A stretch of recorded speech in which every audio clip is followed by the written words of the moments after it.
Welcome, everyone. This is a very special mini episode of our podcast, Mass Media Hysteria. My name is Chris. I'm with my co-host, Andris. Howdy. Ordinarily, we have episodes dropping every Monday with our fearless leader, Court, leading the charge. He is not with us today. We, just due to scheduling reasons, both Andris and I wanted to sit down and talk about a very special issue that's very close and dear to our hearts. Andris, what would that be today? We are giant Godzilla nerds who have been fans since we were kids, and King Kong versus Godzilla, or Godzilla versus Kong, just came out. Yeah, you gotta separate the two. One is the classic from 1962. The other is a brand new, Legendary Pictures one. But yeah, Absolutely. Andres and I have been massive fans that we've bonded over talking about Godzilla for many years. So we just wanted to make sure that both of us had the time to kind of just gab about Godzilla. I said mini episode, but honestly, I feel like both of us could talk about this topic for hours. So we'll try to keep it. We'll try not to ramble on for too long. But yeah, this is the latest movie in Legendary Warner Brothers Pictures Monsterverse, essentially starting in 2014 with Godzilla. Then you had Kong Skull Island in 2017. Godzilla King of the Monsters in 2019, all culminating into the Avengers style Batman v Superman-esque matchup. Again, this is a rematch from the original Toho film from 1962, Godzilla versus King Kong, or King Kong versus Godzilla. I don't know. I was looking forward to this massively for years when they first announced it. Where were you coming from going into this movie, Andres? Were you excited? Were you hesitant? Yeah, no, I was very much excited. Anybody who's really a Godzilla fan that knows about the original from the 60s, it's a classic, but it's the one rematch we've always wanted for like decades, you know. And so yeah, I was excited. This is really bittersweet for me too, because I saw it at home. Every Godzilla movie that's come out in my lifetime, I've seen in theaters. This is the first time I saw it at home, and I'm not big on going to the theater, but it's bittersweet. You know? No, I can feel that. Yeah, all the ones that have been released, at least theatrically in the United States, like I've gone and seen it as well.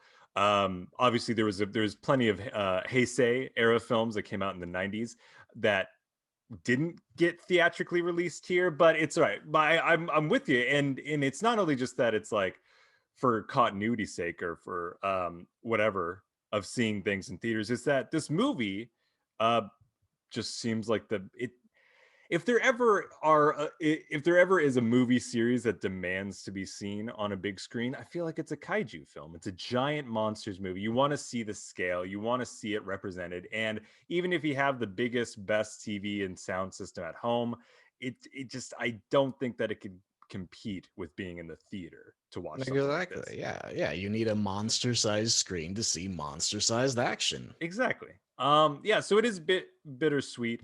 But another thing that kind of to lead into this is that I feel like the majority of Godzilla films that you and I have seen in our lives has been on TV. So there's, you know what I mean? Like from the classic Showa films, we haven't seen that.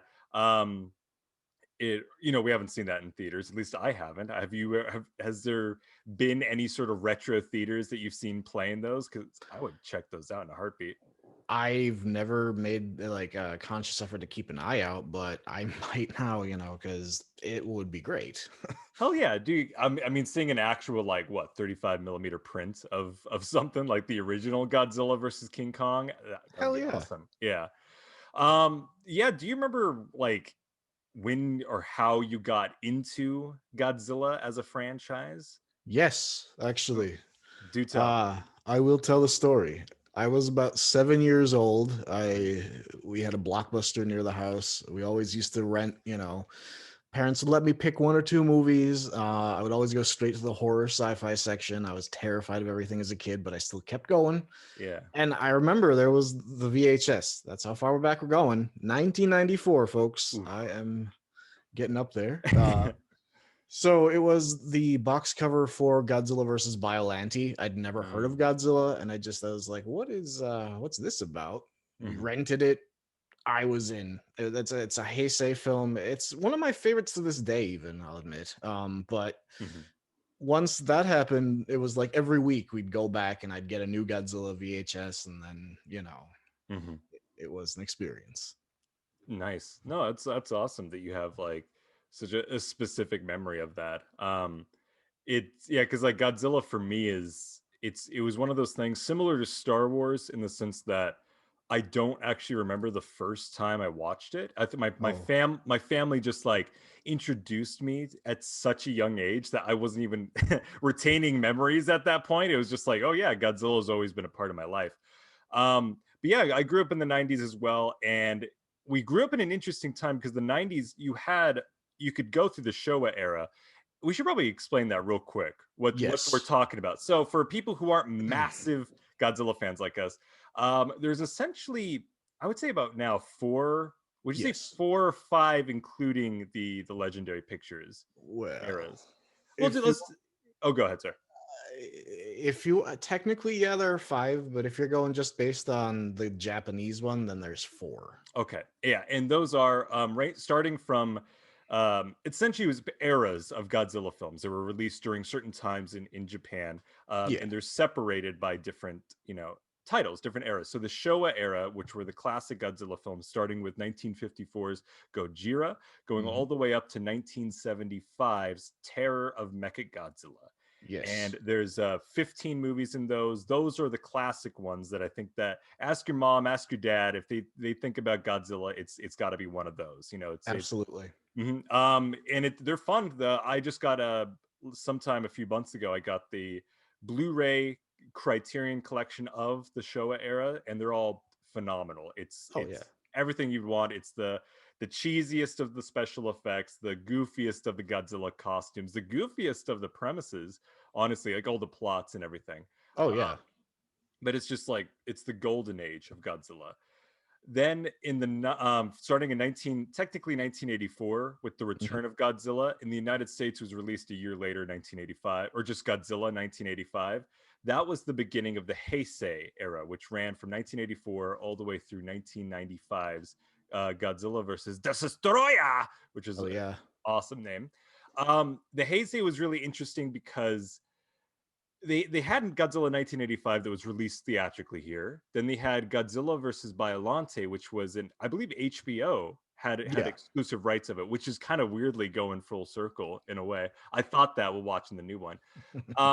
But for years, the rest of the Heisei films they weren't releasing it in North America. Yes. It really only wasn't until around the 1998 TriStar release of the Hmm. American Godzilla that they were like, "Hey, we could capitalize on this." So that's when they started releasing, um, movies like Godzilla versus King Ghidorah from '91, Godzilla versus Space Godzilla, Godzilla versus Destroyer, like we said.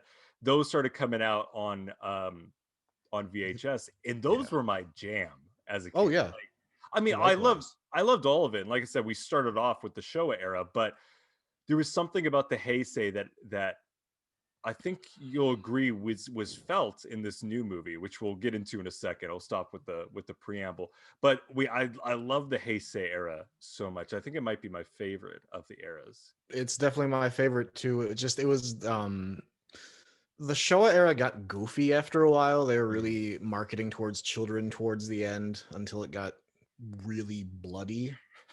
Got weird. Yeah.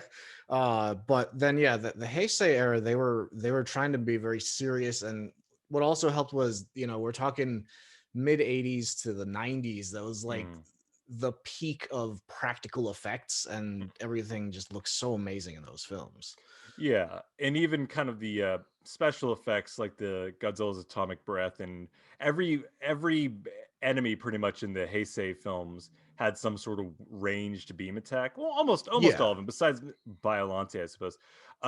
And so they look better because if you go back to the Showa films, Godzilla's atomic breath in some movies literally just looks like someone just drew on the frames of the film with crayon, and it's like Yeah. that's not really impressive.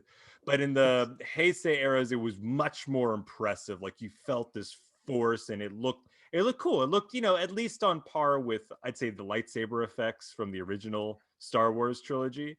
mhm. So yeah, good. It's like I get 80s sci-fi vibes out of it, even though it goes into the 90s. It just had that 80s quality to it, just that awesome 80s-ness. Yeah, it definitely where it. Yeah, I completely agree. Where the special effects are quite good. I mean, the model effects and the costumes are great.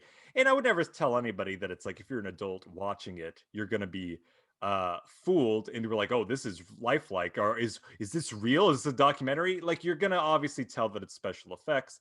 Yeah, Um, but man, just the design, like the creature designs, it's fantastic. Um, absolutely. and so that, of course, leads into the third era, which is just known as the Millennium era or the Millennia. It's Millennium, right? With an M. Millennium, yeah. Started in 1999's Godzilla 2000, which was released 2000 in America, but it was what? It was just called Godzilla 2000 Millennium in Yeah, Japan. yeah. Yeah. It was 1999. Mm. It was kind of a retaliatory effort after TriStar's film. Mhm. Yeah, the infamous Matthew Broderick led 1998 Godzilla film, which was not a success, was critically reviled, and just kind of akin to sacrilege, seemingly in Japan. They hated it, obviously, because Godzilla is such a huge pop culture icon Yeah. there. And they just deviated so far from it. I kind of have a soft spot for that film, just Hmm. because I was quite young when it came out. I remember seeing it in theaters with my dad. And I liked it. I mean, even as a kid, I could obviously tell, I'm like, oh, this looks nothing like Godzilla that I know. But Yeah. but I loved it, and watching it with the past few years, there's a bit of nostalgia for it. It's not good, but I have some fun with it. Do you kind of agree with that? Yeah, I've No. softened my stance. Uh-huh. For me, it was my first cinematic cynicism. Where Oh, it was really? 1998. I saw it in theaters, and it was the first time I was like, "Wait, Hollywood can get things wrong. Wait a minute." And then Mm. the following year after that, we had the Phantom Menace, Oh no. and I was born. That's fair. That's very the cynic that you know and love today. Yeah. I think I was just like a little too young. I was around like 6 or 7, I think, when Hmm.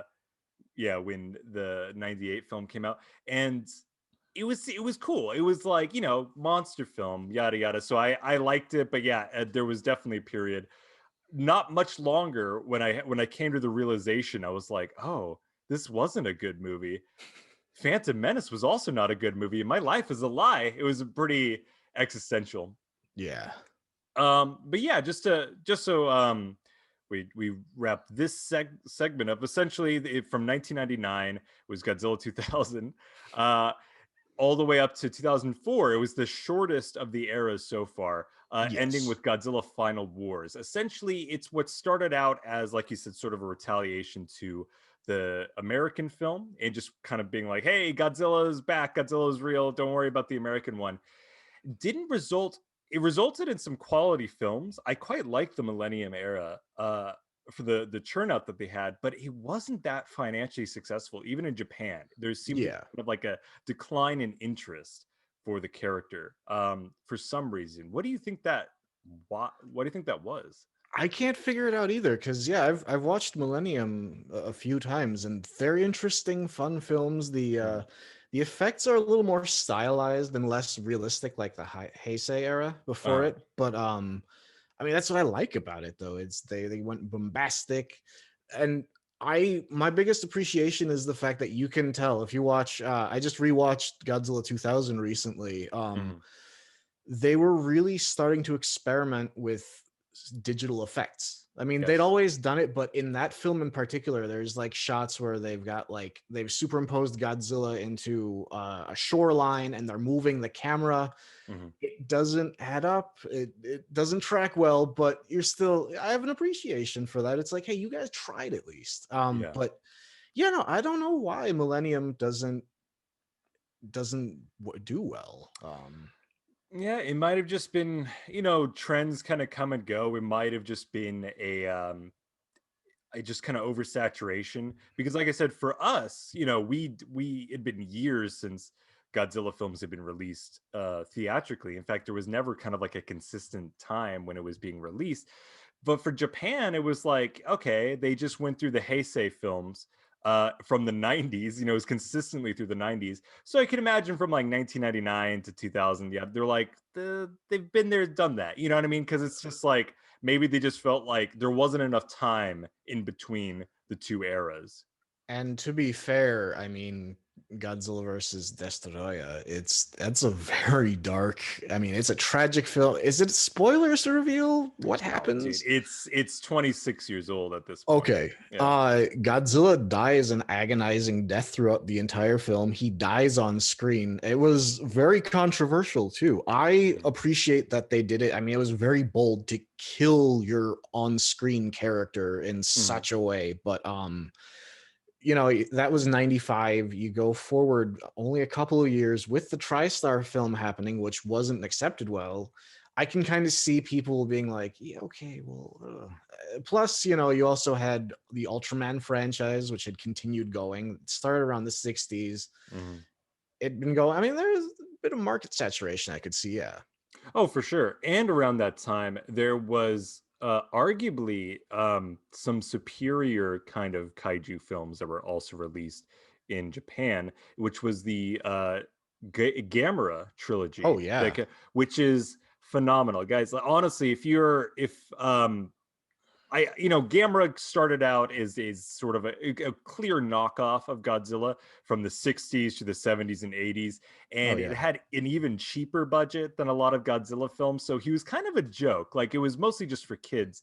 But there is seriously, yeah, even more so than Godzilla to an extent. Well, the reason I'm laughing is because they were marketed towards kids, but they were like twice as gory somehow. Yeah, there's something just that's always an interesting thing watching those films, because there must seeing like slight cultural differences or is fascinating to me. How it's like in America, the idea of having that much kind of blood in violence in a kids program is like unheard of, even, you know, Yeah. especially at the time.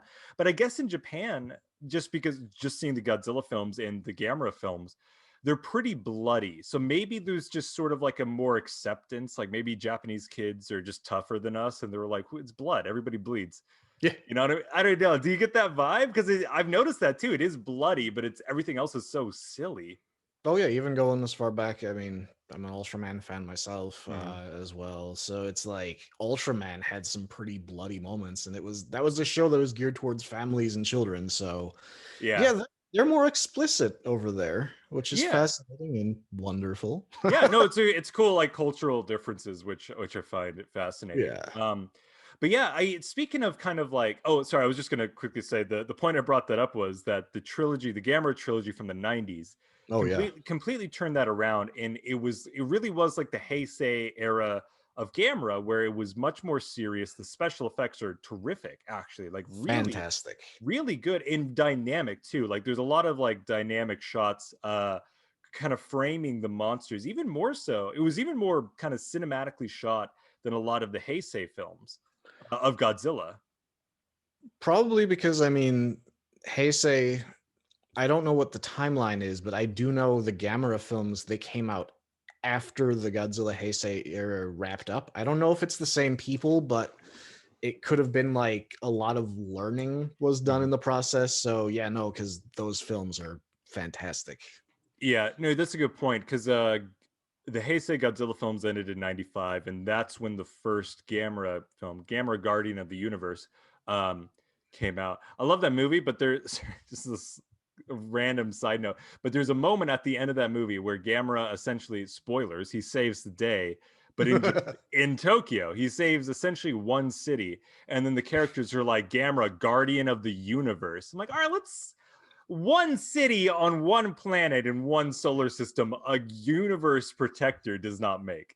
That's just a Yeah. stupid quibble. Anyway, check those out if you guys are interested in kaiju films. Seriously, get into it, because it's a lot of fun. It sounds super niche, but I would always recommend it to people. The Gamera films are terrific.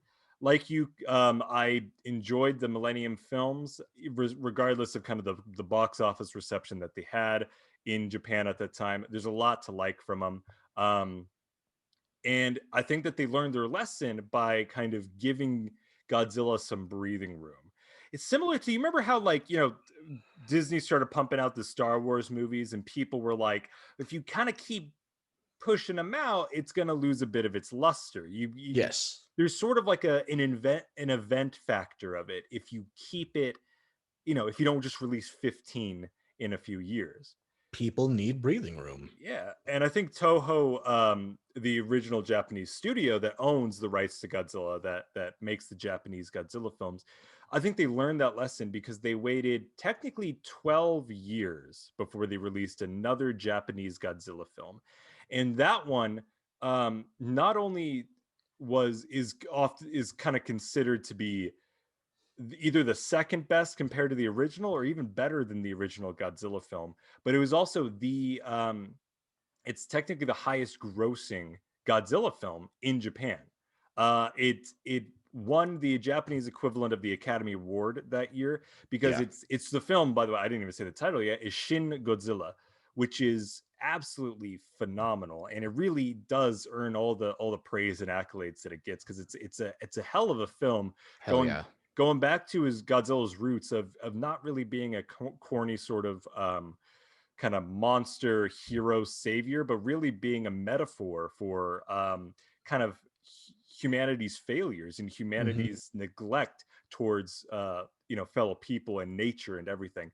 While the first one was much more specifically about nuclear weapons, Shin Godzilla is much more about political bureaucracy that's essentially Yes. getting in the way of actually assisting the government, assisting the citizens, the citizens that elected them, that they're supposed to protect and defend and to lead, and just F and dropping the ball. Oh God, yeah. It's a hell of a film, and yeah, I think I know that you're quite a big fan of it as well. Absolutely. Yeah. Uh, Oh god, sorry. I did want to bring one going a little bit back, just a bit for a second. Yeah. Millennium's downfall, it really might have just been like, because I know they didn't plan on making films that soon. They wanted to let TriStar, I think they were going to do a trilogy originally, and then TriStar's Godzilla happened, so they were just like going into damage control mode. So they launched that series because yeah, they retired him in 1995, and they were just gonna. But then, well, yeah. Then the rest is history. Yeah, you're absolutely right. The reason why I kind of went into that direction essentially was that the 1998 film underperformed. Now, I don't want to. I want to make sure, because like I find it fascinating. The 1998 Godzilla film was not like it wasn't a box office disaster. I know a lot of people kind of attribute it to it. It technically made about $380 million worldwide. Now that sounds like, oh wow, that's a lot, especially in the 90s. But considering that the budget was close to 150 million, which was massive even in the night for 90s, especially, that was massive. Oh yeah. It was just more of like the cost versus the return. It didn't add up. So there was interest in the American Godzilla movie, and I think that a sequel could have made around similar money-ish, maybe, but it would, like I said, just the amount they spent on it for the CGI at the time compared to how much they were getting, they scrapped their plans for a trilogy. Yes. And it took, what is it? It took about why can't I do math right now? 12 years? Is it 12 years from 1980? Like, hold on, I'm 10, bad at math myself. 14 years. 14 years. Sorry, that's how long it took me to get that. So it took 14 years for America to take another crack at it. Yeah. And so now it's no longer in the hands of Sony. It was no longer in the hands of TriStar. It was Warner Brothers working alongside Legendary Pictures for the 2014 Godzilla film. I feel like at some point we'll get into that. There's been enough preamble. How about we just jump right into the most current one that just came out? The reason we're here, the rematch, like I said, it started out in 2014. Now it's 2021, and it's the Warner Brothers Legendary Pictures Godzilla versus Kong. Yes. Andris, we're going to quickly talk about non-spoiler thoughts, just whether what we liked about it, what we didn't like about it, recommendations, and then we're going to do a deep dive of spoilers into this movie. So let me know what you like. Yeah, let's hear what your thoughts were about this. They finally knocked it out of the park. Ooh, knocked it out of the park. Yes. All the previous American Godzilla films, they were getting better with everyone. I do not like 2014's film. I know you're not a big fan. I rewatched King of the Monsters recently. It's I was too sideswiped by the film having characters to realize how dumb it is. Mm-hmm. And Mm-hmm. then this one, it was just like, oh my God, it's finally what we wanted. It addressed a lot of the issues we've always had as Godzilla fans watching it. Mm-hmm. It has other issues. We'll get to that though. But overall, yeah, no, it was a very enjoyable film. Yeah, absolutely. Yeah, I don't. This is going to be definitely a review. I'm sure people can tell that I'm going to try. I'm of two minds essentially. One is the big movie fan in me, the lover of film, and the Godzilla fanboy, and they Mhm. have some conflicting opinions going throughout. Like the 2014 movie, I don't think is a bad movie, but as a Godzilla fan, it left me wanting quite a lot. Same with the 29, well, not same, but the 2019 Godzilla film had, like you said, classic monsters that we like, King Ghidorah, Rodan, and Mothra, but it also dropped the ball. And one of the big things was that what you want to do and what you want to see that Godzilla versus Kong did so well is you want to see the monsters. You want to see Yes. them, like literally see them. And Godzilla King of the Monsters from 2019 shrouded everything pretty much in just darkness, in torrential downpour rain, in smoke and debris and lightning. Like King Ghidorah brings like this weird smoky cloud with him wherever he goes, Yeah. and you just couldn't really see Hmm. any of the battles, to the point where the climax, um which should have been awesome. It should have been, everything you wanted to see, Godzilla versus King Ghidorah, and with American budgeted special effects, Hollywood level special effects, Yeah. but you just couldn't see it. Like aesthetically, it just wasn't pleasing. It was a step up from what they did in 2014, where you're literally watching roaring in the darkness Mm-hmm. and then like a blue energy beam. But yeah, no, it was very difficult to, you're like, what's going on? What am I?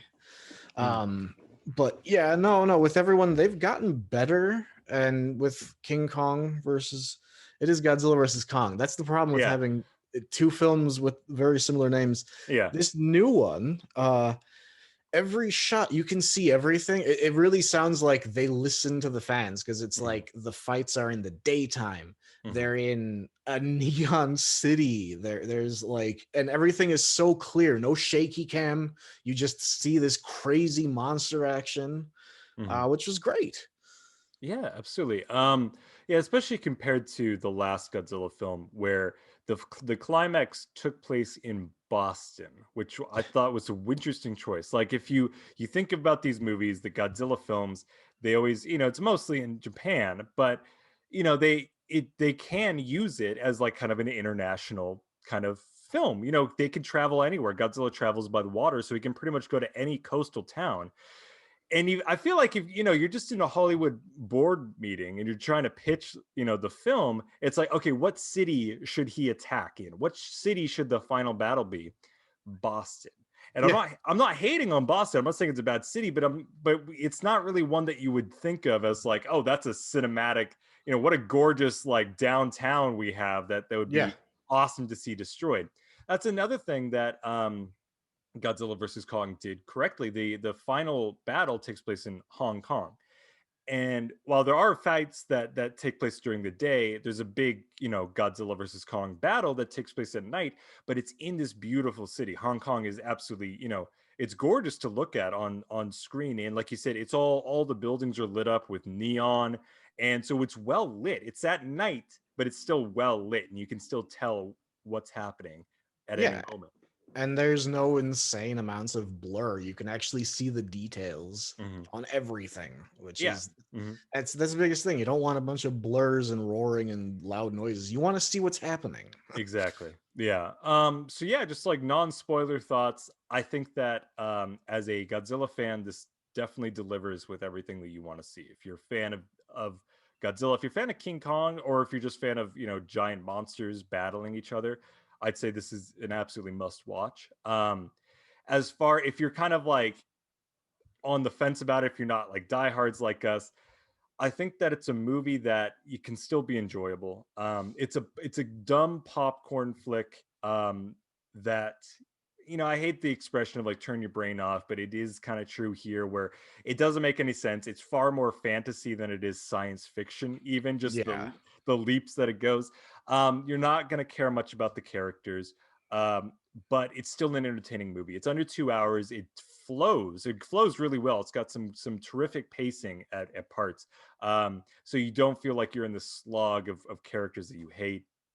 It's just more like these characters are kind of boring, but when it gets to the good parts, it's undoubtedly a good time. So it's not a great film, but it's not a great film, but it's a great Godzilla battle film. Would you agree with Yes. that? I would say it's a good Godzilla battle film. I wouldn't say it's Yes. a good Godzilla film though. Yeah, there is a caveat there. Yeah, which I'm sure we can get into. Oh, But we yeah, will. so that's our recommendation. It's a thumbs up, I suppose, if that's how we want to say it. We would recommend it to people, like I said, even kaiju Yeah. It's obsessed people like us. it's visually interesting enough, and it doesn't call back to too many things if you don't know about it, where you're going to be Mhm. confused about what's happening. Yeah. And it's a very visually engaging film. Yeah. Perfect. Cool. So let's dive right into spoilers with it. Um, there's not too much to spoil, save for the ending, but we'll just kind of go through the movie, like not every single scene, but we'll just kind of do the classic mass media hysteria. I'm just kind of going through the plot of it. So one thing, because we've been talking, Godzilla, Godzilla, Godzilla, all the point up to this, but this is very much like King Kong's movie for the Yes. most part. What are your thoughts on King Kong as a character? I like what they've done with this King Kong. Uh-huh. I've seen all the previous Kongs. I never really, even the one that everybody, Peter Jackson's masterpiece that's 5 hours long. Hmm. But this one, you really empathize with him, Yeah. and I liked this Kong. I've never been a fan of Kong myself, Hmm. just because at a younger age, when I saw there was a Godzilla versus King Kong, I was like, well, Godzilla. But now that Yeah. I'm old enough to see that you can appreciate them all, Hmm. yeah, no, this King Kong's fantastic. Yeah, totally. It's funny because yeah, growing up like Godzilla, was my guy. That was the character, that was the monster that I liked. But as sort of like, I became more interested in film in general, not just Godzilla films. I I love the original 1933 King Kong. I mean, that's a classic. Oh yeah. It's incredible. The special effects by Willis O'Brien are incredible. Even today, the stop motion that he does is terrific. But yeah, he got King Kong never really had like the same sort of longevity as a franchise like Godzilla did. Hmm. Like it had the original classic. There was a pretty financially successful 1970s film with Yes. Jeff Bridges. I don't think people really remember that, but there was a 70s King Kong film. And of course, like you said, the Peter Jackson one. But the first time that like Kong was kind of not the first time, but the first time in America where Kong was sort of treated kind of like, you know, Seriously? well, not yeah, yes, but not necessarily seriously. But I was gonna say like treated like a franchise kind of monster, Oh, like Godzilla was okay. with Kong Skull Island, which I think is Yeah. a lot of fun. Oh and yeah. and leading into this movie, yeah, I agree that Kong is given a lot of personality in this one. He's the ape of the movie, so I suppose that the theory is that we would relate more to an ape, which is closer to humans than a giant lizard, which I understand. And so yeah, the movie starts off, and whoever I'm trying to find it, but whoever played Kong, I think did a good job because it's Oh clear yeah. that a lot of it is stop motion. not stop motion, sorry, motion capture is what I meant. Mocap. Mocap a la Andy Serkis. It's just him. It's quite good, and it essentially starts off with King Kong, and he is in what we think is Skull Island. Beautiful island locations. He's walking around. He's best buds with this little deaf orphan girl named Gia, Yeah. who's adorable. I don't like kids. It's rare that you'll hear me say like, "Oh, it's a cute kid." I'm just like, "Yeah, get him off the screen." But she's no, I don't like kids. But she's cute, and she's deaf, and so she signs using American Sign Language to Kong, and that's a very sweet relationship, and that's kind of my favorite relationship of the film. Mhm. Essentially, we find out that Kong is in this containment center for reasons. The reason really does seem to be, if we release him, then Godzilla is just going to come from immediately, which is Yes. what he does. That's one Yeah. thing I thought was interesting, is Godzilla's kind of a douche in this film. Oh yeah, no, they played him up way more antagonistic in this film. He's I told you he's like he plays like a cross between a shark and a crocodile in this film, Yeah, for which I sure. love. We'll Mhm. get to that a little later, but yeah, in the first, and this is very important too, within the first 30 seconds of the film, they establish the entire conflict, why this would happen. They're like, they're two apex predators. If they meet, they will fight. And Yeah. I loved that because the entire time I kept wondering, okay, what's going to happen? How are they going to? Mhm. And boom, there it was. Yeah, I thought it was interesting. I mean, I like that setup for it, but even then, it was something I liked and something I disliked. It was essentially, I loved, Godzilla being more antagonistic. That's much more Heisei era, which I Yeah. appreciated, in the sense that Godzilla would save the day a lot of times in the Heisei films, but he was still not someone to fuck with. Like Yeah. he was still a villain. He was like an anti-hero. He was He like was an anti-hero. he was a Yeah. villain that, like, oh, if he came onto shore, he will fight with the military. He'll mess stuff up. But at the end of the day, he will. It's like it's really like Godzilla's like, no, only I can stomp on these cities. Anybody else, go fuck yourself. Yeah. And that's kind of what he was doing here, and which I appreciated. Which, like, because in the 2014 film and the 2019 film, they were kind of going to the Showa era. Oh, they were so Showa. Yeah, and just like, Godzilla's our hero and he saves the day, and it's like, I kind of like him being a dick. I think he works as a villain. I like him as a bad guy. He's well, it's what makes the Heisei era work. It's he's a force of nature. Mhm. Forces of nature aren't inherently good or evil. They go where they go and they do what they do. Yeah, absolutely. So to get into the plot, which is needlessly convoluted, but Yes. I'll simplify it. Essentially, you have two teams. You have, Team Kong, and then you have Team Godzilla. On Team Kong is, the little girl Gia, which I mentioned, is, kind of her guardian, which is played by Rebecca Hall, and then there's this guy named Nathan, played by Alexander Skarsgard.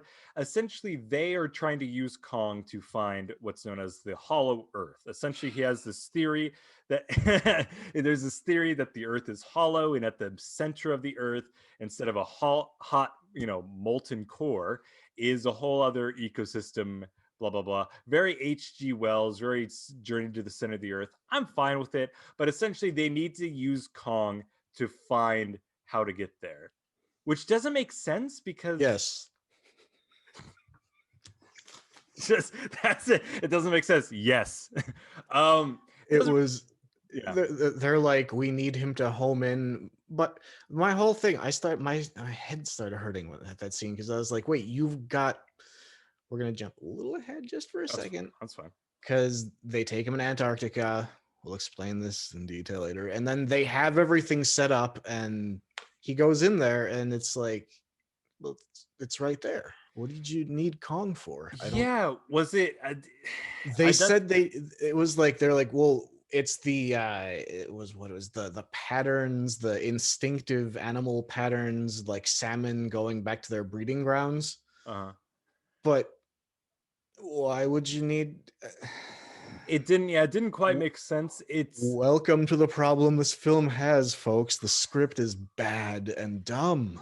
Yeah, it's still somehow less convoluted than Godzilla versus, sorry, the last one, Godzilla King of the Monsters, Yeah. but not by much. Yeah, that's one thing. They essentially, it seemed like they needed to use Kong initially as sort of like a guide, because they're like, where the fuck is it? How do we get to the center of the earth? But that wasn't really the case. They seemed to know exactly where to go, Yeah. and it seemed like what happened wasn't explained verbally, and it wasn't even really explained visually.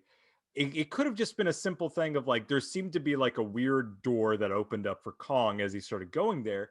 So it's like, if he was like used as the key, like the door wouldn't open for anybody else but him, that would have been fine, but nobody explained that. Yeah. He But just yeah. groped a door and then it opened.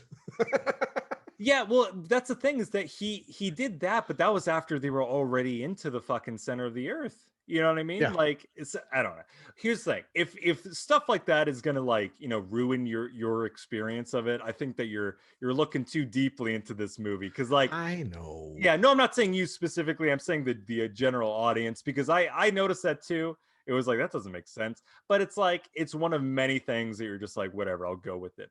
Oh yeah, yeah. I was way more forgiving Yeah, with this, of course, yeah. because those fight scenes. Oh my gosh, we'll get there. We're gonna get to those. It's funny because these group of people, the Kong group, Skarsgård, Rebecca Hall, yada yada, they're likable.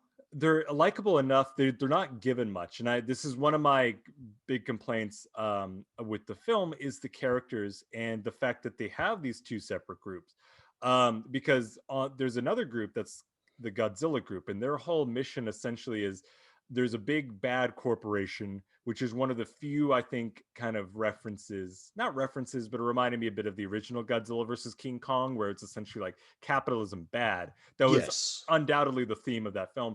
Similar here, where there's a big bad corporation called Apex, very on the nose.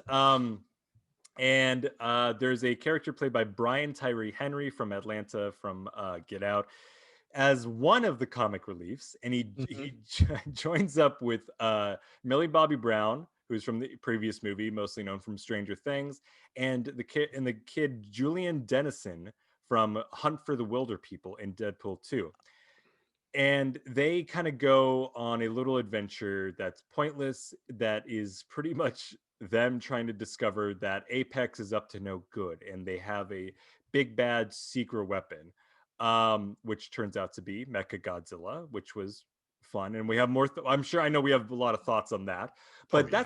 that's pretty much it. They don't really do much in the film, and the idea of trying to have two uh comic relief characters was overkill, and their subplot was definitely my least favorite of the movie. How did you feel about Es- them? yes, especially if, and they're both in the same group, right? What? Oh, the two comic reliefs? Yeah. Yeah, they're together all the time, pretty much. You shouldn't have two comic reliefs together if you have more than one. You should have one in each group so they're both equally interesting and funny. Otherwise, you Yeah. have an imbalance, and that's what we had here. It was an imbalance. Yeah. I mean, they were fine, they were funny, they were good at what they did, but it was just like, Yeah. it was like, here we need to have a joke. You're like, yeah, but if you do it naturally, you Mhm. don't have to have jokes. You just have scenes with jokes in them. Yeah. It was, I agree, it was too much. Like, I nothing against Julian Dennison, but his character in this was not just Pointless. one.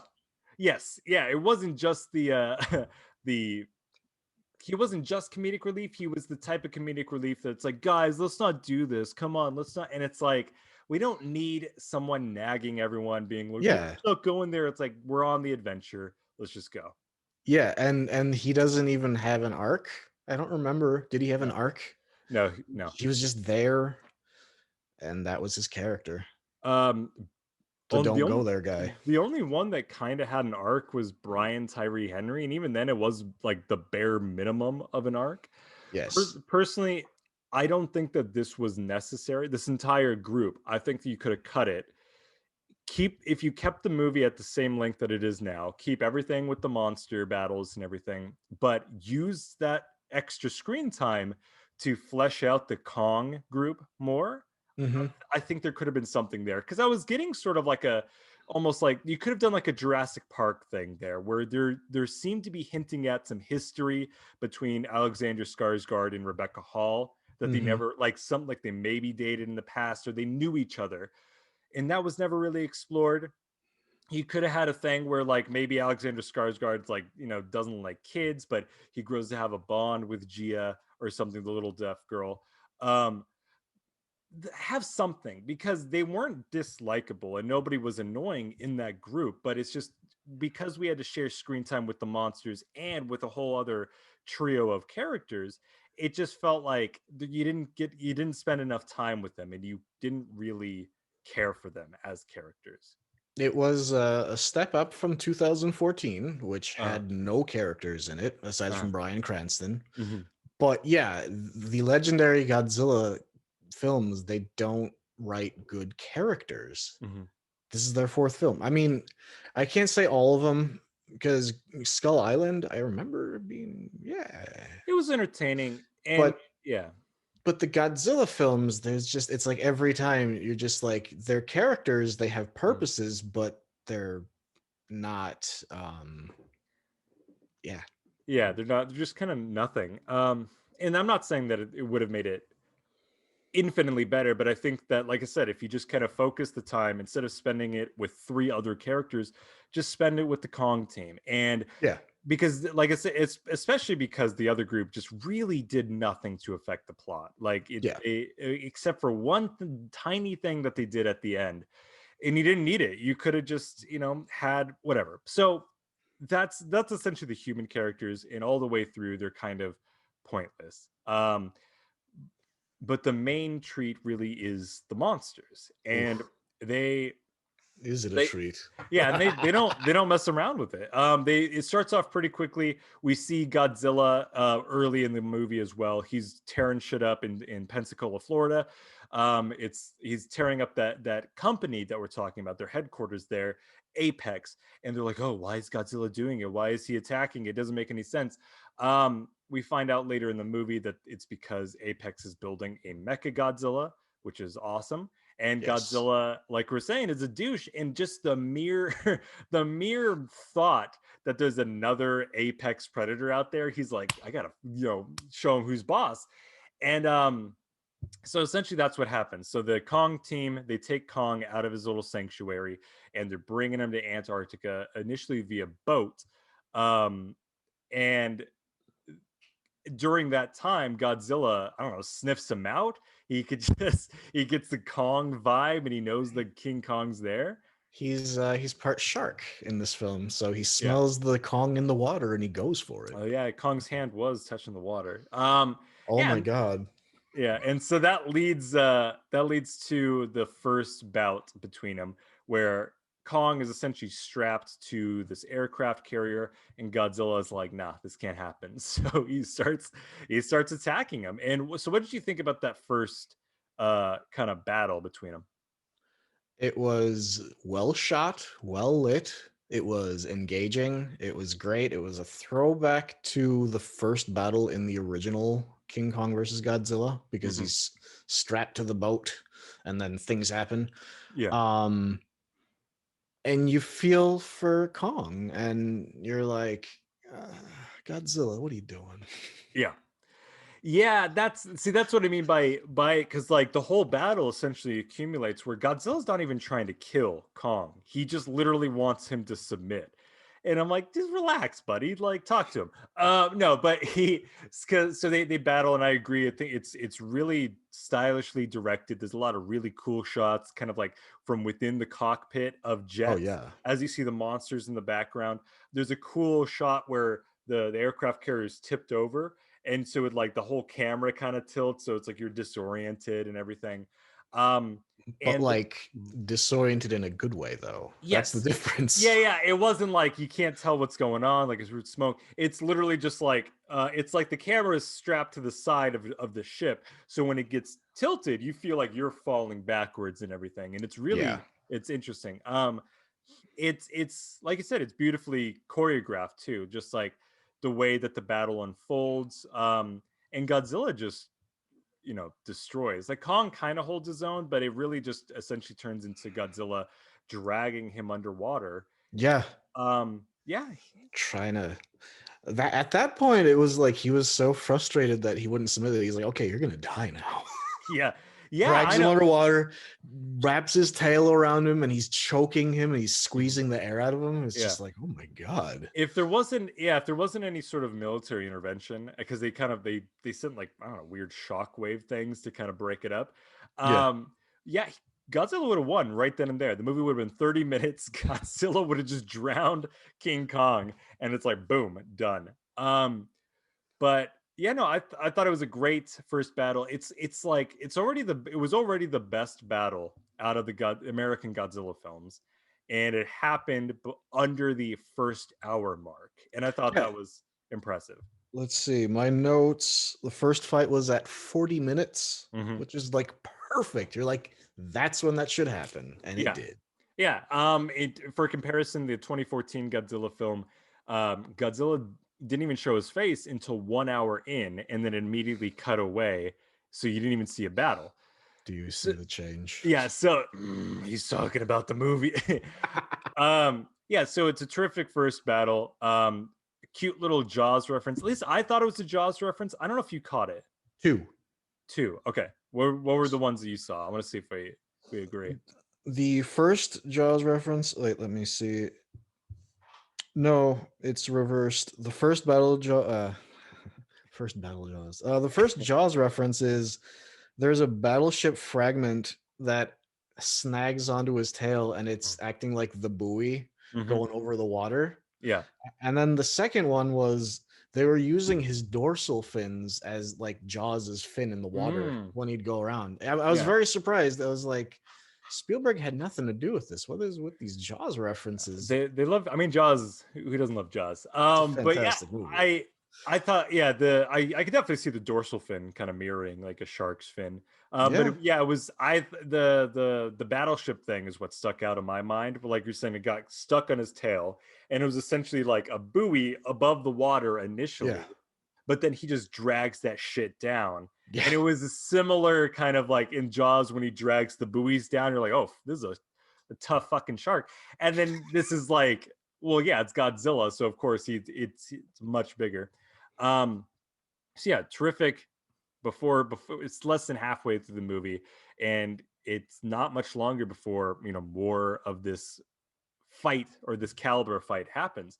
Because from there, essentially, Kong sort of submits. He's sort of just like on this aircraft carrier, like he's donezo. He's done, but also I think I can't remember if they signed to him. They were like, cut all the engines. We have to act dead. And I swear I think it was like the little girl makes eye contact with Kong through the window or something, and then Kong's like, all right. Yeah. And he plays dead, and then Godzilla pops up, he looks around, he's like, that's what I thought, and he left. Yep, again, he's just a dick. Like I said, he didn't even technically want to kill Kong. He was just like, huh? You done? All right, cool. Yeah. And then he fucks off.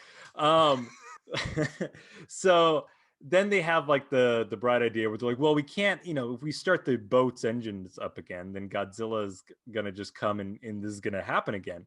And so they, in a loving homage to the original Godzilla versus King Kong, they airlift Kong through a fuck ton of helicopters, essentially, to Antarctica. Well, go ahead. The world's largest net. Yeah. There's so many like implications, like how did he get on the net? How did they know? They just had a King Kong sized net available on standby in case of Did the girl sign to him to like, hey, can you just sit on that net for a bit? I don't know. So it's like again, it's things like that where it's like you can't think about it because it doesn't make any damn sense. So essentially, they take Kong to Antarctica, and they're like, "Hey, this is the entrance to the Hollow Earth. Your family might be there." There was a bit of duplicitousness there that I thought was going to have some ramifications, but it didn't, because essentially it was like Kong understandably was like, where the hell am I don't want to be, this cold, this place sucks. And they were like, hey, go down in that hole. And he's like, I don't think so. And so Alexander Skarsgard, it's like, hey, little girl, why don't you tell him that his family's there? Like, not knowing whether they would be or not. Turns out they're not actually there. So they kind of just lied to him. And I thought that there was going to be something where he was like yeah. Trust issues? Exactly. Yeah. But that never comes up. Yeah. So essentially they tell him that his family might be down there. I like that. He was like, ooh, and he just starts going down there. And then the movie gets weird. And it's like up until this point, it's goofy sci-fi, it's silly, it's dumb, but it gets truly weird in the next like 15, 20 minutes. How did you feel about the whole journey to the center of the earth? It was fine. Yeah? I learned my lesson when I rewatched Godzilla King of the Monsters before this. I'm like, this is stupid. It's fine. Yeah. It's fine. Just go with it. It's just whatever.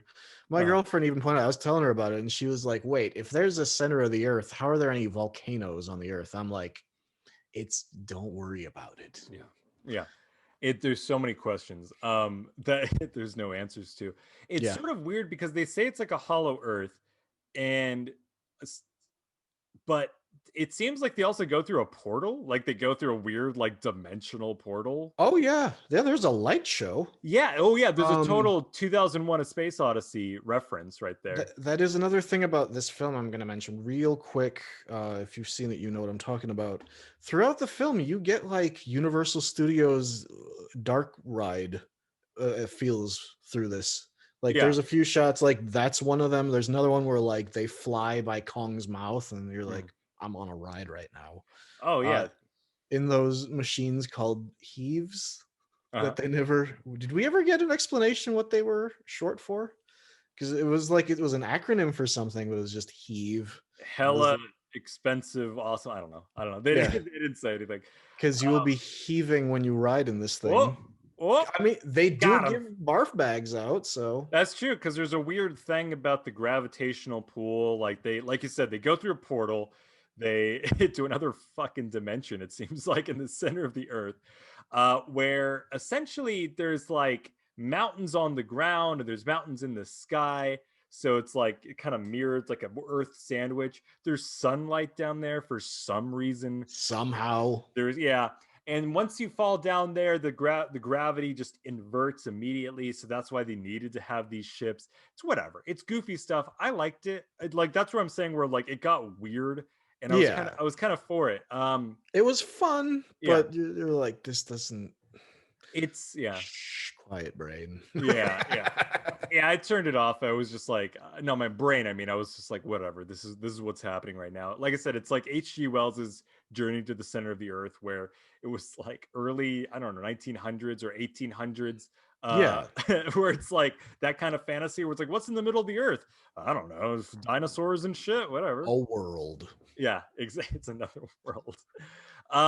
But there was some cool imagery in there. Like he fights a weird like basilisk snake bat thing. Oh yeah, which is cool. There's a film from the 70s called At the Earth's Core. This isn't a throwback to it, but it's very similarly, instead of having like dinosaurs, like a lot of these kinds of films will typically have dinosaurs, but in films like Godzilla vs. Kong and At the Earth's Core, you have these weird nightmare creatures, which are like, they were dinosaurs, but they've evolved over their own time period. Yeah. And that's what you get in here. You get these weird twisted nightmare creatures and sunlight somehow. Yeah. No, I dug them. I thought they were really cool designs. They're not in it much. Kong, just wrecks two of them and then drinks the blood of one of them, which was pretty metal. I dug that. So he's going around and it's cool. Like you said, you mentioned the world building in our chat, and I did like the world building. Like there was cool things where he ran by and there was just a close up of like these crab-like creatures that were affected by in his wake, and it's little details like that where I was like, that's really cool. There's a lot of imagination that's on display. There's again more like Kong jumps in this area and the gravity's inverted again. And Because there's a land on the other side, and up because becomes down. because reasons. Because reasons. Yeah, and he goes to this area which essentially looks like a King Kong throne. It looks like a Yeah. throne where his excuse me, his people in ancient times, or his other Kongs, his other giant gorilla family, His monkey brethren. exactly, they must have ruled at that time. There was like a throne. He picks up this awesome like axe which looks like Yes. the head is made out of one of the dorsal fins of one of Godzilla's species, and it kind of glows blue with the radiation and everything. Yeah, it's all like, it's all world building. It doesn't really amount to much in this movie other than just No. kind of some like cool visual stuff. If they And do, okay. cool visual stuff and questions that we might never get answers to. Yeah, I mean, like, if they're trying to set up for like another Kong movie, that'd be cool. It's like a cool environment. I'm sure that they could find other cool stuff to do in the Center Earth thing. For this movie, it doesn't, like I said, it doesn't really amount to much, and it doesn't necessarily even affect the final battle, save for one thing. I was about to say it serves as a MacGuffin for the energy source for Mechagodzilla, which comes later. That's true. Yes. But yeah, no, for it itself, it's utterly pointless. Mhm. It was how to get Kong to Hong Kong. I didn't even make that connection. I'm surprised nobody made that connection. Anyway, yeah, it doesn't. It does. This is the one big one that like my brain kind of like tripped over. But essentially, Kong is in the center of the earth. He finds the axe, which is a cool kind of weapon. It's cool seeing, that's one of the things that separates him from Godzilla, is that he's dexterous and he can use a weapon. So I like that idea. It's kind of Marvel-y, kind of Thor, that, with his hammer and stuff. Oh yeah. It's not as magical though, which is good. But yeah, like you said, essentially at the center of the earth, they find this radiation that glows blue, similar to Godzilla's dorsal fins, that the evil corporation Apex is trying to get a hold of, because And then they somehow knew about it. Right? Don't worry about it. It doesn't make sense. I know. Yeah, but you're right.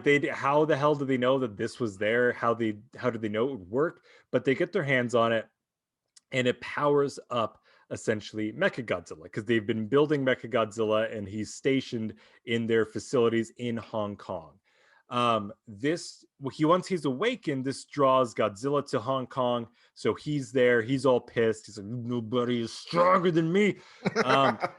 And the weird thing, this is how weird it gets. So for a bit, Mechagodzilla, when it was first introduced, was being piloted by this guy whose name is also Serizawa, which I thought was weird. Why?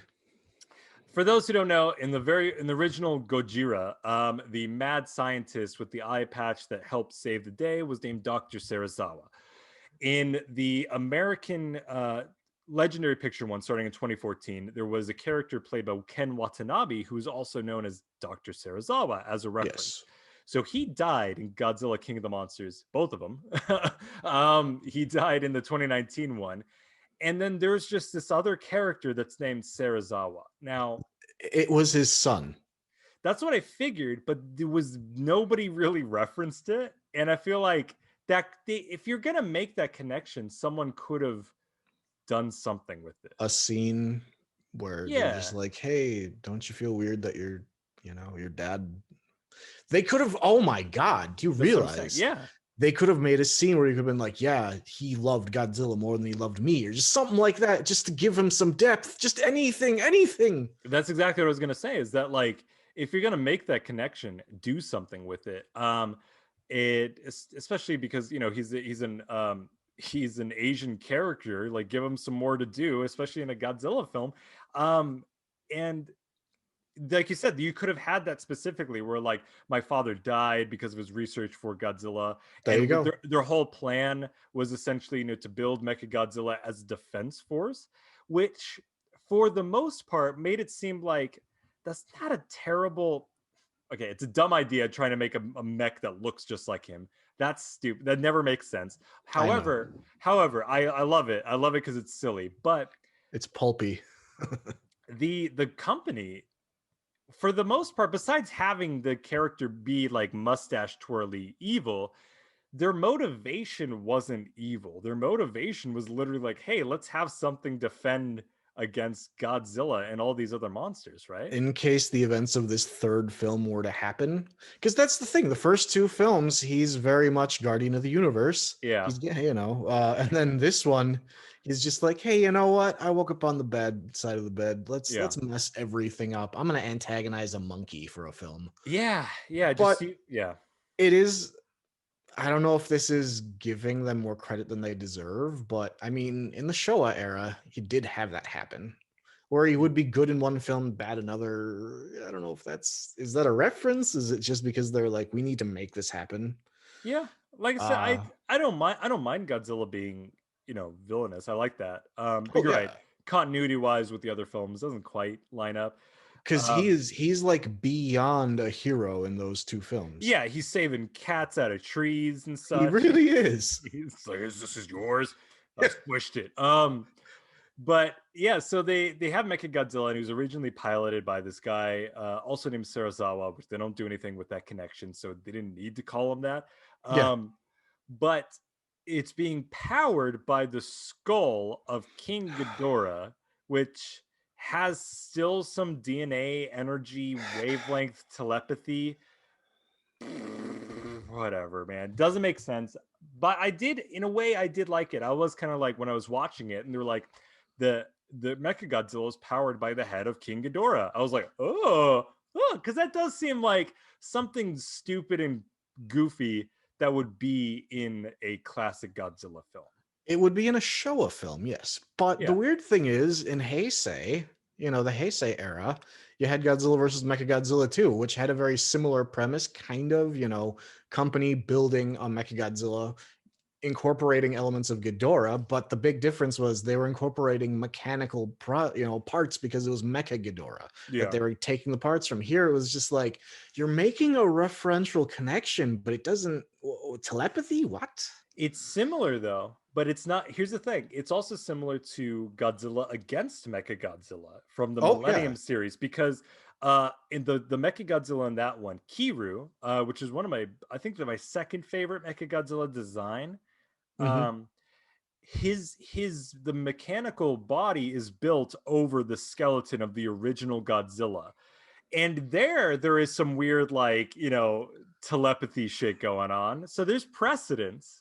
See, that's what I'm saying. You got a point. That is more. I didn't think about it. I just remember, whenever I think about that one, I always think this film shouldn't work because this sounds weird, building a Mechagodzilla over the bones of a Godzilla, because that's what we're doing. But that film does work. But so I'm just saying, there's precedence. I know it's goofy either way. It doesn't make sense. It's goofy. Shut your brain off. Keep watching. Yeah. So essentially, it was used mostly for this because they had Mechagodzilla being piloted by this guy originally, but then once they got with the radiation energy that fully powered up Mechagodzilla, it became too powerful, in the mind of Ghidorah, I suppose, took over, and that's what they're saying happened. I've rewatched the fight. I don't see Ghidorah's behaviors at all in this Mechagodzilla. No, it's other than the fact that he's just extremely antagonistic. That's but then Godzilla's extremely antagonistic in this film, so you're like, what? It's a mirror image. Where's the Ghidorah? Yeah, I mean, I can see that.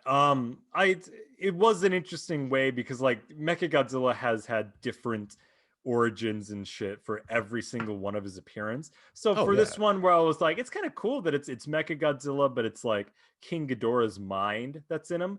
They don't do much with that premise, but it's still kind of. I thought it was interesting. Yeah, no, it was interesting. I feel like they should have gone a little farther. I mean, rewatching King of the Monsters before this, Ghidorah would rattle his tail like a rattlesnake. It would have been Mm. cool to see the Mechagodzilla do that. Yeah. Because they've been like, oh, hello. Yeah. Not explained. Yeah, some sort of something that would combine them or link the Yeah, two. just something like a lightning flash and you see Mm. Ghidorah's outline. That's what they would have done in a Japanese film. That would have been cool. Yeah. No, I could see that. Do you, so that aspect of it aside, what did you think of the design and the usage of Mechagodzilla in this movie? I liked it and I liked it.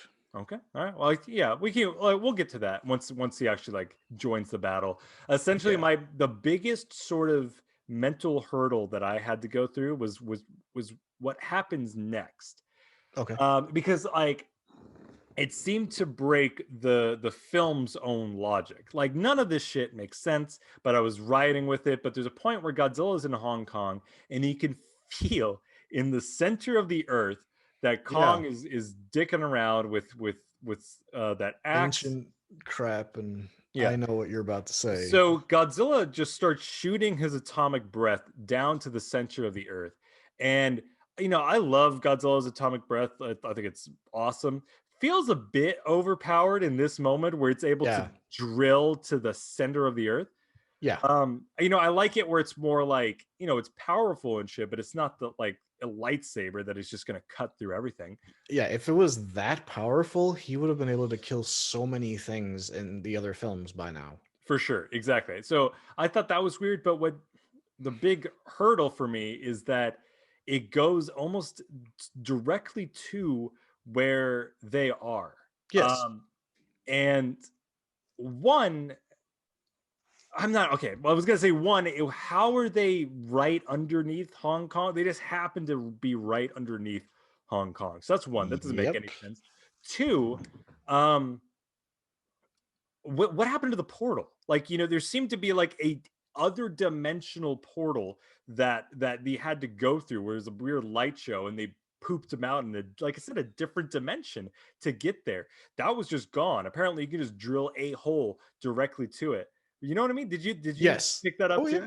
Yeah, you're just like, oh, well, that's what I was saying. It's convenient because you're like, okay, so they went from Antarctica to right under China. Yeah. What? That it feels like I got that weird feeling of like, I don't know if this is something that other countries have experienced. I think it might have just been like and it's probably antiquated now, but growing up, there's that, as kids, there's that dumb, I don't know what it's called. It's one of those like urban legends or something. I don't know what you would call it, where if you just dig straight down, you'll go to China.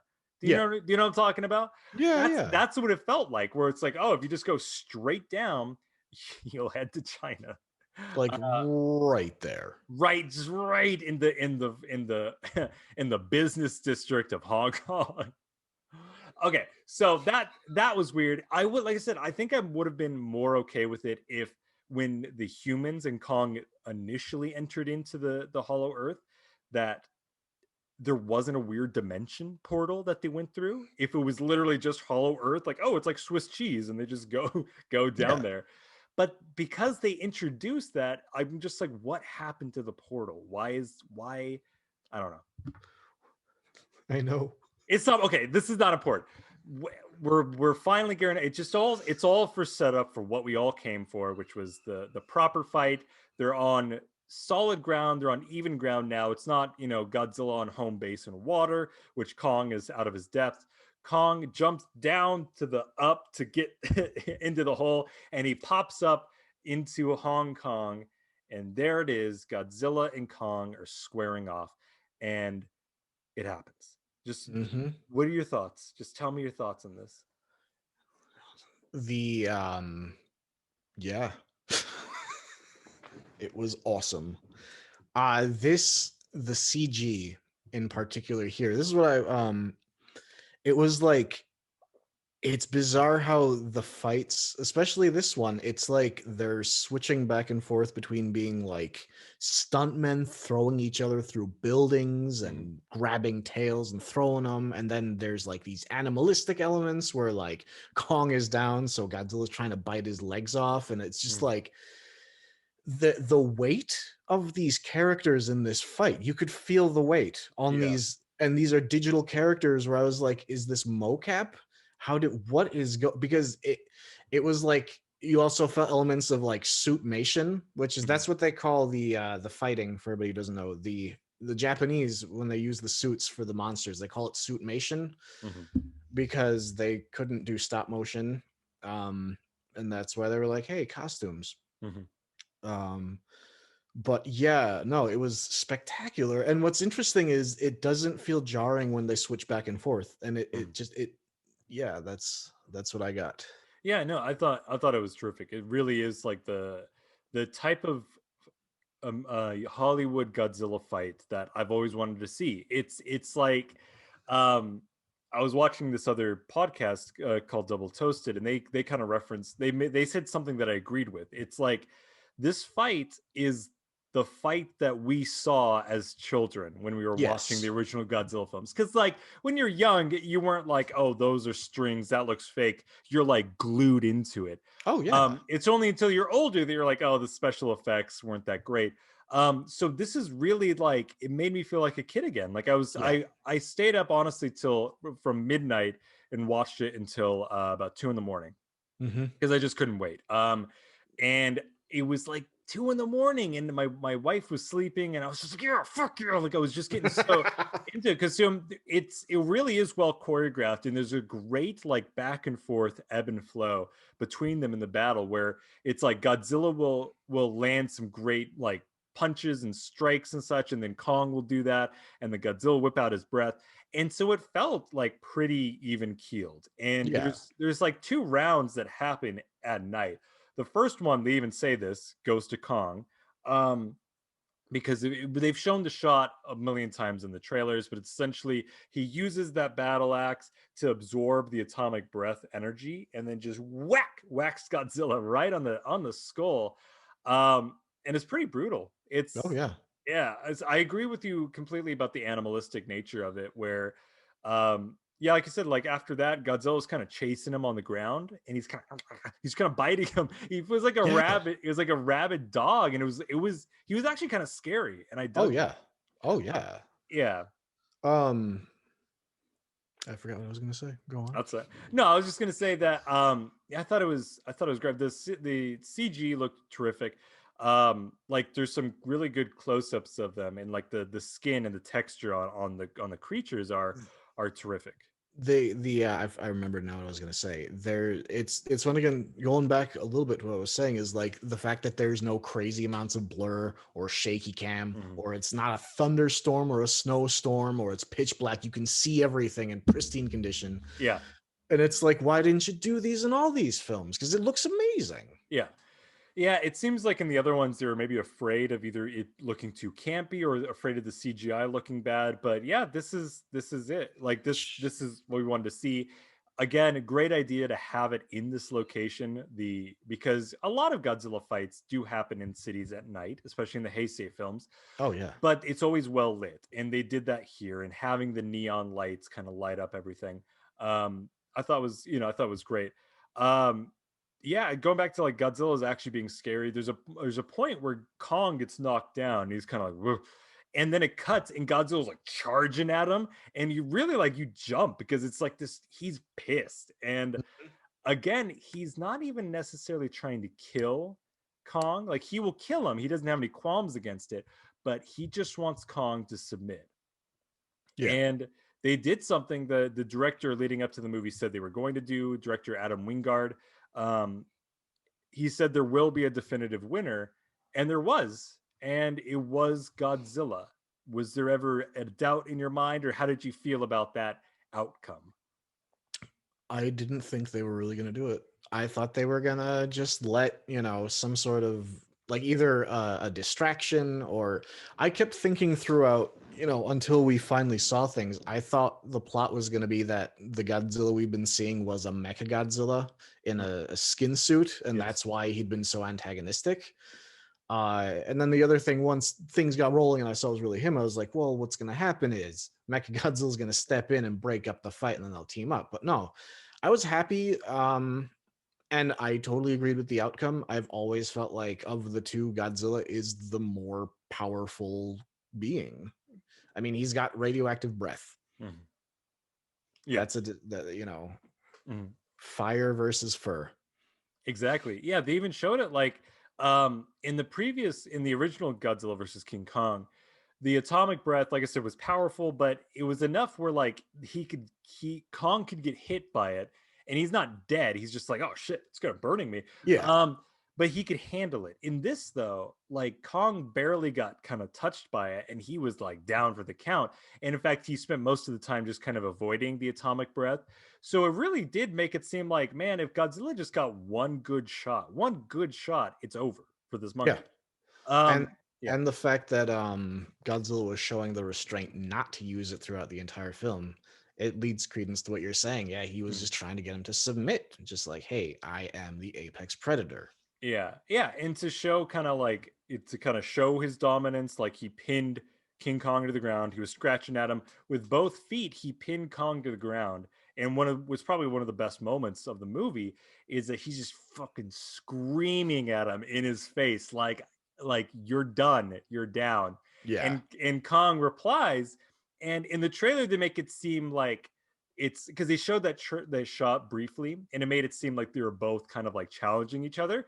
To me, it really seemed like Kong being like, I yield, like just screaming back, like, holy shit, get off of Yeah. Yeah. Yeah. me. Yeah, so I thought I love that moment. And yeah, it was one of those things where he pinned him to the ground, and if he wanted to kill him, he could have just like shot him in the face with his Blu-ray, and he didn't with his Blu-ray player. I don't know. I just realized I said that. And so Godzilla like kind of walks off. Kong is like, ugh, ugh, and he's laying back. He can't get up. Something else I noticed is that in addition to seeing the fight, they held on the fight. They cut back very sparingly to the humans watching. Well, that's because they learned their lesson from the other films. Yeah, it's not to say that they didn't cut back because they did. They in every movie does every Godzilla movie they always show humans kind of pointlessly in the sideline being like reacting to stuff. But in the other ones, it was really like here's 5 seconds of monster fights and then here's 10 seconds humans and blah blah blah. Here it was really like minutes at a time where they would just be monsters and then they would briefly cut back to people. So it felt much more balanced. It felt like you really were hanging in on the fights and not just having the good parts interrupted. Yes. Mm-hmm. Totally. So going on from there, Godzilla was the victor. The sun's coming up, and then evil Mechagodzilla comes out with a really cool red ray death beam. He always has like different abilities in every movie. Yes. In the original one, he didn't quite have like a similar kind of atomic ray. He had like weird Rainbow eyes. Yeah. But in this one, he has kind of like the antithesis of Godzilla's blue atomic ray. He has kind of a red laser beam, and he's pretty menacing. And he comes Oh in, yeah. and this is one of the nitpicks that I have with the movie. And this is not necessarily a nitpick on the movie, but it's a nitpick from a Godzilla fan's perspective. So it doesn't lessen the actual movie. But when Mechagodzilla comes out, I was hoping that Godzilla, because I knew that at that point, I was like, okay, Godzilla and Kong are going to team up to kill Mechagodzilla. We've seen enough movies to know that's what's going to happen. However, I would have liked Godzilla to have held his own better against Mechagodzilla before Kong jumped in.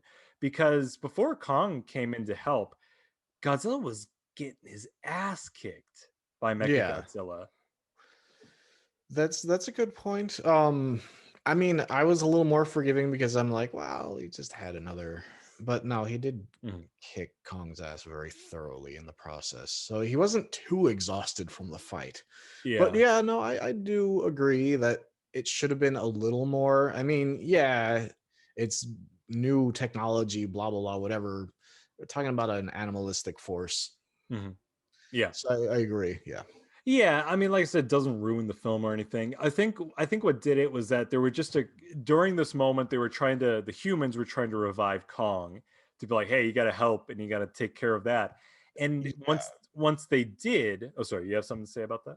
I was weirded out by that. Oh, what? Well, in all the other films, it was always Godzilla that gets knocked out. in this film, Godzilla doesn't get knocked out really, and Mhm. it's not something that lasts for half an hour because all the other films he's gone for half an hour. Yeah. In this one, I mean, they were trying to resuscitate Kong. He was dying, and I was Yeah. like, "Wait, why are you dying now?"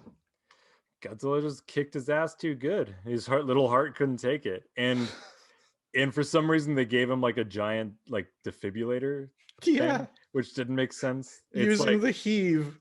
yeah, It just happens to have, hey, you can send out electrical pulses with this machine. they did one of those things where like they had like one line of dialogue early on to set it up that it's like it has enough electricity to power Las Vegas for a day or some whatever the hell. And it was just, yeah, it's fine. I'm not, I'm not a doctor. I'm not into medicine or anything. My understanding is that you don't, if someone's just if their heart is failing, you don't just freaking use a defibrillator. That's not what it's for. It's kind of to like set an irregular heartbeat straight when someone's going into cardiac arrest. Yeah, But in movies, it's always like his heart stopped. Let's use it. And it's like, that's not what they're used for. Um, it is a bit of a throwback. If you uh, remember King Kong versus Godzilla, he was electrified, and that helped him come back in the first film. But there, it was lightning, not a ship. yeah, you're right. So it is electricity that brings him back. Little But fun. Oh, go ahead. so random. It is random. Like I could take that as sort of a reference too. It's an interesting reference, and just because in the original one, little trivia for everybody. Andris, I know you know this, but that was originally supposed to be what no, it was Frankenstein versus Godzilla. And Really? yeah. So they originally wanted to have Frankenstein, which they did have. They Toho was really interested in Frankenstein for some reason. Um, It's true. they eventually had a Frankenstein conquers the world where he fights Baragon and such, but they wanted to have him in Godzilla versus King Kong, and would have been Frankenstein versus Godzilla. And at that scene, that's when Frankenstein would have been revived by electricity, by the lightning in his little bolts in his neck. Yeah, I But think that makes sense. yeah, so they changed it, but they just didn't change that aspect of it, and they're just like, "Fuck it, King Kong is revived by electricity." Um, Which is something that would go on to become something that revives Godzilla in Godzilla versus the Sea Monster, which is originally a Kong film. yeah, it's so wild. Anyway, but yeah, King electricity revives giant monsters apparently. So King Kong gets. Oh, what I was gonna say was I think the reason why I noticed it is because while they're reviving Kong, they're doing like the quick back and forth cuts between Godzilla, and it was just one too many shots of literally Mechagodzilla just wiping the floor with Godzilla. We're like, come Yeah. on, like let Godzilla land a punch or two. Yeah. But my favorite moment though happened. My favorite moment of the fight happened. And it was Mechagodzilla wailing on Godzilla, but it was a shot that was from within inside of a building. Mhm. And Mechagodzilla had Godzilla by the back of the fucking neck. And he was ramming him head Yes. first into three buildings, like 1, 2, 3. And I just thought that was so cool. I was like, It turned into a hardcore wrestling match. yeah. And then so Mechagodzilla is about to put the coup d'etat on Godzilla. Like he's opening up his mouth and he's gonna breathe his laser into him, and then Kong saves the day. And Kong gets a bit of a redemption where even though Godzilla technically won their battle, Kong is the one that shines in this final battle. Oh yeah, with that axe. Mm-hmm. Yeah, and he pretty much, yeah, teamwork makes the dream work, and Godzilla like revved up Kong's axe, and with that he just was chopping Mechagodzilla down to pieces. Hell yeah. Yeah, no, it was awesome. It was a terrific like cap where I think it was kind of best of both worlds, where we've seen before, Batman v Superman is a good example of two people like fighting against each other, two antagonists fighting against each other, but they're teaming up to fight an even worse villain. Yes. So we saw that, but in this, Godzilla was still able to be the victor, and they kind of put their shit aside to fight Mechagodzilla. So I liked it. It worked. Yeah. No, I agree entirely. It was great. Perfect. But yeah, that's pretty much it. They destroy Mechagodzilla. Godzilla and Kong have like a final stare down, and I think Kong just yields, like he drops his axe, like I'm done, man. And Godzilla's like, right, and he just kind of sails off into the distance. So yeah, you have a winner without anybody actually dying. So Yes. best of both worlds. Hell yeah. Mm-hmm. And they learned teamwork. Teamwork is very important. But yeah, so that's pretty much it as far as story goes. So yeah, how again, you quite a big fan of this one, it sounds like. Yeah, it's of all the ones they've done, it's the one that's got the best fights. It's you know, yeah. Yeah. This is the first one that I would actually put side by side with some of the best some of the better Godzilla Toho films, because like the other two American Godzilla films or the other three, they felt so different. It felt very much this is American, and they're also not very good. But this one, it really was like, yeah, I could watch this, in a marathon with like some of the Showa films and some of the goofier Heisei films, and I feel like it would fit right in. Like it wouldn't feel like a weird outlier. I disagree. Okay, how so? Well, going back a little bit, the biggest problem the legendary films have is the scripts are really dumb. Yeah. And what separates, this is where I do start to step back a bit. The biggest problem is these American films, they really do paint Godzilla as just being like, oh, it's a franchise where monsters fight. It's big, dumb fun. And it's like, well, there's so much more, though. I mean, you know this better than anybody else. These films tend to carry important messages. There's, the dangers of man and ecology and nuclear weaponry. And I don't like how these films simplify things and don't try to give you anything aside from the popcorn.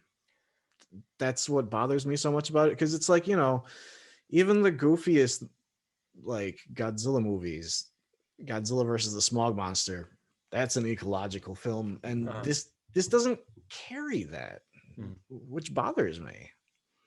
Yeah, no, that's a fair point. There really are essentially two camps of Godzilla films. One is, like you said, where it's taken seriously, and Godzilla is used as a metaphor for a whole slew of different things. And then there are Godzilla versus whatever, and it's just Godzilla wailing on people. And so I get where you're coming from. I think that Toho has also had plenty of movies where it's just Godzilla wailing on another monster. Like they'll throw in some lines that are just about like radiation is bad. It's like, okay, nuclear weapons are bad, and it feels half-hearted. It feels like they feel almost obliged, like, well, it's Godzilla, we have to mention that radioactivity is dangerous. So yeah, for me, it's one of those things where I agree that like the Americans haven't really attempted a true, proper, allegorical, serious Godzilla film, which they absolutely can and should, because like I said, the most recent one to do that was Shin Godzilla, and it was just brilliant. It really was like incredible. It really was. And it didn't skimp on the spectacle too. There was still, if you wanted to see a bit of destruction, you would get that as well. It just wasn't only about that. But I guess for me, I'm able to give the Legendary Pictures a bit of a slide, in the sense that the Toho ones, there are plenty of Toho films where they also don't have much going on under the surface. That's fair. That's fair. Mm-hmm. But yeah, speaking of which, because I think that wraps up our discussion of the movie itself, but that leads into, unless you have anything else that you want to mention about it. Let me check real quick. Yeah, go for it. Jaws references, Universal Ride, well lit, mocap. Nope, everything I have is covered. Cool. So leading into our final topic, essentially, which is also Godzilla based, you had a question about this, and if you want to read out the question, if you also want to give us your thoughts on it first, that'd be awesome. Okay. So the discussion question I got is, The franchise is officially at the crossroads. Toho has shied away from releasing films as long as an American studio has the rights to the character. Do you feel, or do you want the contract to end so Toho can feel comfortable enough to start making films again, or has Legendary finally found what they've needed with Godzilla? Do you want me to go first? Or you want to start off with your thoughts? I'll let you go first. Okay. I am sort of this opinion. If there was able to be a contract or something where Toho could continue to make Godzilla films, even though Legendary was also making Godzilla films, or if they could alternate where it's like, because Shin Godzilla came out in between the Monsterverse being set up to an extent, Yeah. like just to be whatever. Then I think I would be happy. Like if there were more Monsterverse movies that were coming out that were delivering on a lot of the same things that I liked about Godzilla versus Kong, I'd be interested in seeing them. But if that means that we're going to have to go another 5-6 years without a proper Toho Japanese Godzilla film, I'd say that's kind of a loss for me. Because it's like, for the Monsterverse, there's 2 movies that I like. As far as the Godzilla films, it's 1 for 3 for me. Technically 1 for 4 if you include the 98 one for American Godzilla films, and that's not a great track record. And even with this Godzilla versus Kong, it still feels like an American film, and there's sort of this quality to all of the Japanese films throughout every era that just feels Japanese. It's that Eastern Asian culture that goes through everything, just through the filmmaking style, the language, the characters, the characterizations, the production design. And it's something that's just lacking. It just feels so quintessentially Godzilla that is lacking even from Godzilla versus Kong, and I'm missing that. And I grew up loving the Toho films. None of them will, nothing will ever beat the Toho films for me. So if the answer is, or if the demand is that we cannot get another Toho film if the Monsterverse is still going, I would say, all right, this is a good place for the Monsterverse to end. At least for Godzilla. Go on doing Kong stuff with him in the center of the earth. That's fine. Toho doesn't own Kong. But yeah, that's where I would stand, I think. Yeah, I'm in agreement. Yeah. Because yeah, especially if you look at what Toho's been doing since Shin Godzilla, they've been experimenting. Once again, I appreciate they've been trying to experiment. They've been doing things a little differently. We got an anime trilogy out of it that was just incomprehensible. Did you ever see the whole thing? I don't remember. No, I watched the first 2, and I actually haven't seen the third one just because I didn't really have much interest. Yeah, the third one is the best one, but that's really not giving it much. And I don't know if anybody actually knows what the contract Toho has with Legendary, what the demands are, the requirements, but I feel like, yeah, Toho has kind of shut their studios down to let America do its thing, and it's like, why can't we have both? Yeah. So yeah, if hypothetically we were able to get more Japanese Godzilla films while the Monsterverse was going on, would you be okay to that, or would you just say, like, even at that point, just forget about the Monsterverse? The biggest problem with the Monsterverse is it's taking them far too long to do things, especially in an era where we have the MCU, where you get 2 to 3 films a year, or you were for a while. Now they're slowing down, understandably so. It's taking them so long to make these films where it's like, you guys gotta make more. In the time they've had this, Toho would have made 6 films. Yeah. And that's why I'm just like, if you can, both, please. Or don't. Yeah, just default it back to Toho. Because the biggest thing is we never got that sequel to Shin Godzilla. You remember the end of that film. Yeah, it definitely leaves open a wide door. It's one of those things where I'm okay with it being a one and done, but it definitely does leave the door open. for weird ramifications, weird possibilities for Yeah. sequels that I would have been interested in. Yeah, and it's like I don't know if we're ever gonna get that sequel at this point. Yeah. And even if they don't do like a direct Shin Godzilla sequel, I want to see a new just Toho Godzilla film. You know, like Hell yeah. what are they gonna do? Even if it's like, is it gonna be like a Millennium series? Is it gonna be like harkening back to the Heisei era? Is it gonna be a complete, radicalization, not similar to Shin Godzilla, but similar to how radically different it is? You know what I mean? Just like a complete reinvention of the character.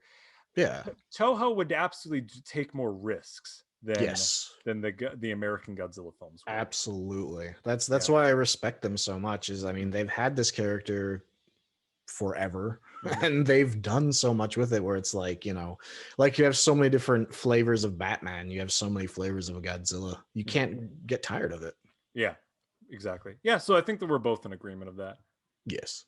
Dope. All right, guys. Well, this was far more than a mini-sode. We'll probably release this in its entirety, but I think Andres, I'm also going to try and cut this down to a little bit more of a manageable chunk or bite-sized bit. But yeah, this is gonna it's gonna take me a bit. But yeah, so this is gonna go up, I believe, on Courtshake's channel. This is like I said, a mini-sode or a special episode, let's just call it that, of Mass Media Hysteria. I'm going to be coming back this weekend with Court. We're gonna have a lot of stuff. I'm not sure what we're talking about this weekend. Not a lot of movie news or not a lot of like new releases or anything since we're already talking about this. But it's going to be a lot of fun anyway, guys. Andres, where can people find you at? Do a YouTube search for Cheap Thrills Unspeakable Terror. You will find my reviews. Low budget sci-fi and horror from the beginning of cinema to the modern era. Awesome. It's a fantastic channel, and I don't have a YouTube channel. I'm the outlier here, but I do have an Instagram page. Follow my handle at Art of Light and Shadow on Instagram for some fun, nerdy film geek goodness. That's all I have to say. But yeah, so I hope you guys enjoyed this. Please like and subscribe, share this down in the comments. Tell us what you thought about the movie. Did you want King Kong to win? Did you want Godzilla to win? What do you think about the question? Do you want the Monsterverse to continue, or do you say no, bring it back to Japan, let Toho, finish this thing out? But yeah, it's been a fantastic time. Thank you so much, Andres, and we will see you next time. Media Hysteria.